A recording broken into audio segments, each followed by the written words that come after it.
आजच्या ह्या व्हिडिओमध्ये आपण बघणार आहे दशरथ घासाची पेरणी आपण ट्रॅक्टरच्या साहाय्याने करू शकतो का।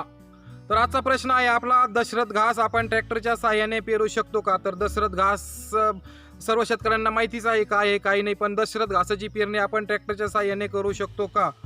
जर ट्रॅक्टरच्या साहाय्याने आपण दशरथ घासाची पेरणी करू शकतो का नाही हे बघायचे असेल तर समोर व्हिडिओ संपूर्ण बघा, मी तुम्हाला व्हिडिओच्या नंतर भेटतो। तर नमस्कार मित्रांनो आणि शेतकरी बांधवांनो, H goat farm and seeds या यूट्यूब चॅनलमध्ये पुन्हा एकदा आपले सहर्ष स्वागत आहे। तर मित्रांनो, नेहमीच आपण शेती संबंधित वेगवेगळी नवीन जुगाड नवीन आयडिया असे करत असतो।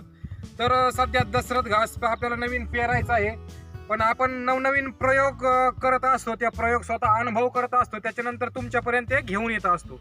तर एक्झाम्पल कसं आहे की एखादा खूप मोठा शेतकरी आहे, त्याला 10-5 एकर दशरथ घासाची लागवड करायची आहे आणि दशरथ घासाची लागवड जर करायची म्हणलं तर त्याला वेळ टाइम खूप लागतो टाकण्यासाठी, त्याला माणसं पण तशी एकदम परफेक्ट पाहिजेत। तर आपण आज नवीन एक आयडिया जुगाड शोधला आहे की आपण आज तुम्ही बघू शकता हे ट्रॅक्टर आहे आणि त्याला आपण कांदा पेरणी मशीन जोडलेलं आहे। तर आपण दशरथ घासाची सुरुवातीला जी लागवड करीत होतो तो पण पद्धत करीत होतो, तर आजच्या व्हिडिओमध्ये आपण बघणार आहे की दशरथ घास ट्रॅक्टरच्या साहाय्याने आपण करणार आहे। तर ट्रॅक्टरच्या साहाय्याने पेरणार आहे, तर ट्रॅक्टरच्या साहाय्याने दशरथ घास पेरल्याच्या नंतर तो कसा येतो, कसा दिसतो, तो सक्सेसफुल होतो की नाही, या सगळ्या गोष्टी आपण पेरणी झाल्याच्या नंतर कंटिन्यू करणार आहेत। यासाठी थोडासा कालावधी पण जाणार आहे, पण सक्सेसफुल जर झालं तर इथून पुढे आपणास ट्रॅक्टरच्या साहाय्याने दशरथ घास पेरायला काही अडचण नाही। त्यामुळे आपण हा अनुभव स्वतः घेणार आहे, हा प्रयोग आपण स्वतः करणार आहे। तर हा प्रयोग जर सक्सेसफुली जर झाला तर आपण पण दशरथ घास हा ट्रॅक्टरच्या साहाय्याने करू शकता।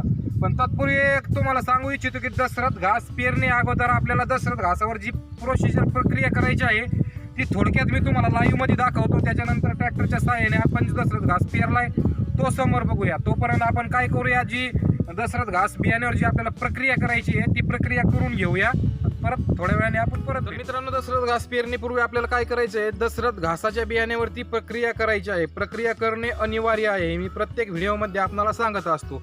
दशरथ घासाच्या बियाण्याचे कवच एकदम हार्ड असल्या कारणाने त्या दशरथ घासाच्या बियाण्यावर आपल्याला प्रक्रिया करायची आहे। तर ठीक आहे, तर प्रक्रियाचा जर व्हिडिओ तुम्हाला बघायचा असेल तर खाली मी लिंक देतो त्याची डिस्क्रिप्शनमध्ये, तो व्हिडिओ तुम्ही संपूर्ण बघू शकता। दशरथ घासावरती बियाण्यावर प्रक्रिया कशी करायची, कसं सुकवायचं काय, तो पूर्ण डिटेलमध्ये मी व्हिडिओ बनवलेला आहे। तर चलता पण शॉर्टकटमध्ये मी तुम्हाला सांगून देतो, 1 किलो दशरथ घास बियाण्यासाठी आपल्याला 4 लिटर पाणी घ्यायचे आहे। 4 लिटर पाणी आपल्याला पातेल्यामध्ये त्याला एकदम उकळी आणायची आहे। त्याला एकदम फुल उकळी आल्याच्या नंतर ते पातेले आपल्याला खाली उतरून ठेवायचे। उतरून ठेवल्याच्या नंतर उकळी शांत झाल्याच्या नंतर ते 1 किलो बियाणे त्या 4 लिटर पाण्यामध्ये टाकून द्यायचे। त्या गरम पाण्यामध्ये बियाणे टाकल्याच्या नंतर अर्धा ते 1 मिनिट ते गरम पाण्यामध्येच ठेवायचे आहे। 1 मिनिटानंतर आपल्याला ते गरम पाणी बाजूला काढून टाकायचे आणि त्यामध्ये आपल्याला साधे नॉर्मल पाणी टाकायचे आहे 4 लिटर। तुमच्याकडे जेवढे बियाणे आहे तेवढ्या संदर्भात तुम्ही पाणी कमी जास्त करून ते ॲडजस्टमेंट करून पाण्याचा कमी जादा वापर करा। तर मग ते गार पाण्यामध्ये ते बियाणे आपल्याला संपूर्ण रात्रभर भिजत घालायचे आहे आणि दुसऱ्या दिवशी सकाळी उठल्याच्या नंतर आपल्याला काय करायचं, त्याच्यामध्ये थोडेफार जी पाणी शिल्लक राहिलेले असेल ते पाणी काढून टाकायचे आणि बाकी मग ते सुकून घ्यायचं। त्याच्यानंतर मग तुम्ही दशरथ घास ट्रॅक्टरच्या साहाय्याने पेरा, सरी पाडून टोपा किंवा मेथी घासासारखा इसकटा, कारण की माझ्या पाठीमागे तुम्ही बघू राहिलात हाच तो दशरथ घास आहे की मी ट्रॅक्टरच्या साहाय्याने पेरलेला आहे। तर आपल्याला शंका असतात की घासाची बी नाजूक असते, जादा खोल कमी गेले तर प्रॉब्लेम येऊ शकतो, ट्रॅक्टरने कशी पेरायचे बा। तर भरपूर लोक असे असतात का मी तोंडाने तुम्हाला कितीही सांगण्याचा प्रयत्न जर केला तर तुम्हाला विश्वास बसत नाही, ठीक आहे। तर त्यामुळेच माझे व्हिडिओ प्रॅक्टिकल असतात, मी थोडासा टाईम घेत असतो, वेळ घेत असतो आणि पूर्ण प्रॅक्टिकल अनुभव स्वतः घेत असतो, ठीक आहे। तर हा जो दशरथ घास आहे तुम्ही आता पूर्ण प्लॉट बघत असताल, एकदम जबरदस्त हिरवागार पूर्ण दाट पण व्यवस्थित झालेला आहे। तर हा आपण ट्रॅक्टरच्या साहाय्याने पेरलेला आहे, त्यामुळेच मी तुम्हाला प्रॅक्टिकली दाखवतो मी तो कसा पेरलाय काय पेरलाय। समोर तुम्ही व्हिडिओ बघा कशा पद्धतीत मी हे प्रॅक्टिकल केलेलं आहे, ठीक आहे। तर पूर्ण व्हिडिओ बघून घ्या आणि दशरथ घासाचे बियाणे कोणाला लागत असेल तर स्क्रीनवरती नंबर दिसतोय, बियाणे पण आपल्याकडे मिळतील। दशरथ घासाविषयी संपूर्ण माहिती मार्गदर्शन सगळं मिळेल तुम्हाला, ठीक आहे। तर लाईव्हमध्ये प्रॅक्टिकलमध्ये हा दशरथ घास ट्रॅक्टरच्या साहाय्याने पेरलेला आहे, तुम्ही लाईव्ह बघून घ्या। मित्रांनो आता आपण बघितलेलं आहे की आपण या दसरा घासावरची रात्री गरम पाण्याची जी प्रक्रिया केली आपण त्याला उकळी आणलेली, उकळी आणल्याच्या नंतर गरम आणि गार पाण्याची प्रक्रिया केली आणि प्रक्रियेच्या अगोदर जसं बी दिसत होतं आणि ब्यामध्ये चेंजेस कसा झालेला आहे हा तुमच्या समोर आहे. जर तुम्ही पण दसरथ घास करू इच्छिता तर दसरथ घास करण्यापूर्वी आपल्याला दसरथ घासावर प्रक्रिया करायची. आपण जी प्रक्रिया केलेली आहे तर आता आपण दसरथ घास हा ट्रॅक्टरच्या साहाय्याने पेरण्यास सुरुवात करूया. तर जी हे बी आपल्याला दिसतंय आता हे बी आपण ह्या ट्रॅक्टरमध्ये आपण आता टाकूया पूर्णपणे.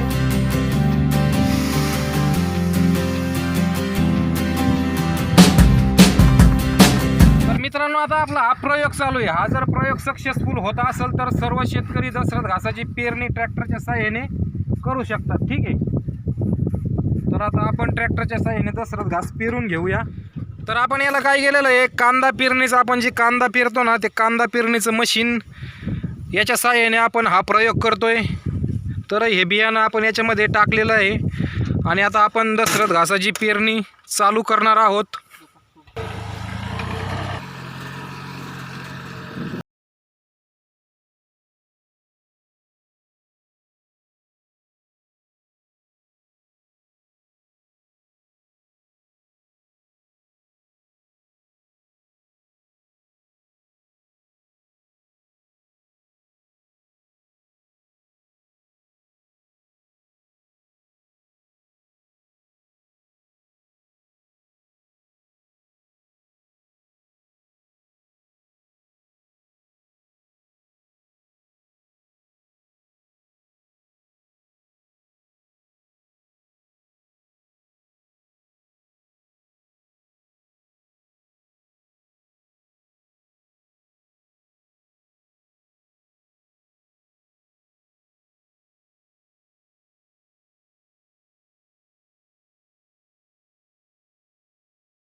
आपण ट्रॅक्टरच्या साहाय्याने जो दसरथ घास पेरलेला आहे तर आपली पेरणी पूर्णपणे झालेली आहे. ठीक आहे. तुम्ही बघू शकता चौकड आपले पूर्ण प्लॉट पेरून झालेला आहे. तर आता आपण काय करू, एक 4-5 दिवसानंतर एक फटका मारू आणि आपला दसरथ घासाचा जो नवीन आपण प्रयोग राबवलेला आहे ट्रॅक्टरच्या साहाय्याने त्याचा उतार कसा झाला तर आपण 4-5 दिवसांनी राऊंड करू आणि कंटिन्यू याचं मी तुम्हाला समोर दाखवत चालेन की आपला ट्रॅक्टरच्या साहाय्याने केलेला दसरथ घासाची उगतो कसा, म्हणजे दाट होतो पातळ होतो, हे सर्व गोष्टी आपण प्रॅक्टिकली अनुभव घेणार आहे आणि ह्या पण मी तुम्हाला पुढे दाखवत चालणार आहे. तर आपण आता 4-5 दिवसांनी एक राऊंडला. मित्रांनो समोर पूर्ण व्हिडिओ तुम्ही बघितलाच असेल तर प्रॅक्टिकल पद्धतीने आपण दसरथ घासाची लागवड केलेली आहे आणि आज मी पुन्हा त्या प्लॉटमध्ये 21व्या दिवशी आलेलो आहे. तर दसरथ घास कसा पेरला काय केला हा व्हिडिओ तुम्ही समोर लाईव्ह मध्ये बघितलेला आहे.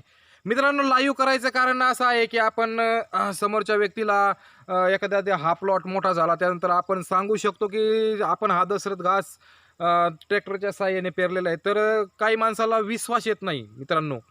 तर विश्वास येत नाही ह्या कारणानेच मी माझे प्रत्येक व्हिडिओ प्रॅक्टिकल करतो, स्वतः आधी अनुभव करतो. नुकसान झाले तर नुकसान माझे होईल. ठीक आहे. अशा तत्वावर अशा पद्धतीत मी काम करतो आणि पूर्ण जे व्हिडिओ मी बनवतो तो प्रॅक्टिकल पद्धतीनेच बनवतो आणि तुमच्यासाठी घेऊन येतो. तर बघितलं असेल तुम्ही आपण दसरथ घासाची लागवड पेरणी केली होती आणि त्याच दसरथ घासाच्या प्लॉटमध्ये आज सध्या मी उभा आहे आणि तुम्हाला दाखवतोय. आणि मित्रांनो समोर तुम्ही बघत असाल आता मी पूर्ण तुम्हाला व्यवस्थित दाखवतोय की तुम्ही समोर बघा की दसरथ घास जो आपण इसकटून ज्या पद्धतीत टाकतो त्याच पद्धतीत तुम्हाला दिसत असेल पूर्ण एकदम दाट एकदम दाट व्यवस्थित पूर्ण फट्टा एकदम चांगला आहे आणि ग्रोथ पण चांगला आहे. आणि जो सर्वसामान्य पद्धतीनं आपण दशरथ घास करतो समजा तो करतो समजा आपण त्याच्यामध्ये याच्यामध्ये काही विशेष असं अंतर नाही आहे, कारण की आपण पूर्ण प्रॅक्टिकल केलेलंच आहे. तर बघू शकता तुम्ही.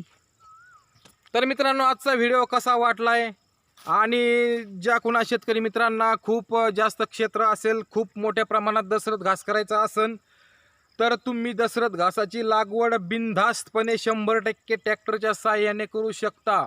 कारण की तुम्ही माझ्या पाठीमागं पूर्ण लांबपर्यंत बघा, इकडे पण माझ्या पाठीमागे परत बघा, इकडे पण खूप लांब आहे. पूर्ण 2 एकराची दशरथ घासाची पेरणी आपण ट्रॅक्टरच्या साहाय्याने केलेली आहे.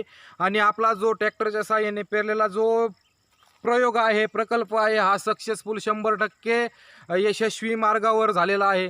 इथून पुढे सर्व शेतकरी दशरथ घास ट्रॅक्टरच्या साहाय्याने पेरू शकता. काही अडचण नाही. काही अडचण आली तर कॉल करा, व्हॉट्सअप करा.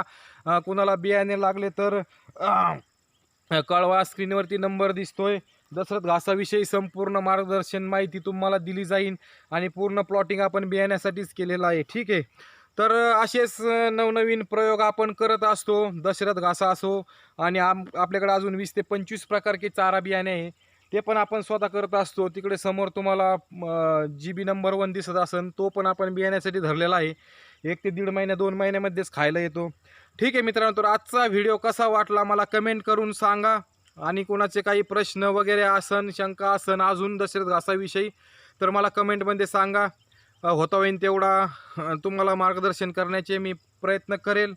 आणि भेटूया अशाच एका नवीन रिसर्चवरती, नवीन व्हिडिओवरती. तोपर्यंत चॅनल सबस्क्राईब करून ठेवा. तोपर्यंत जय जवान जय किसान.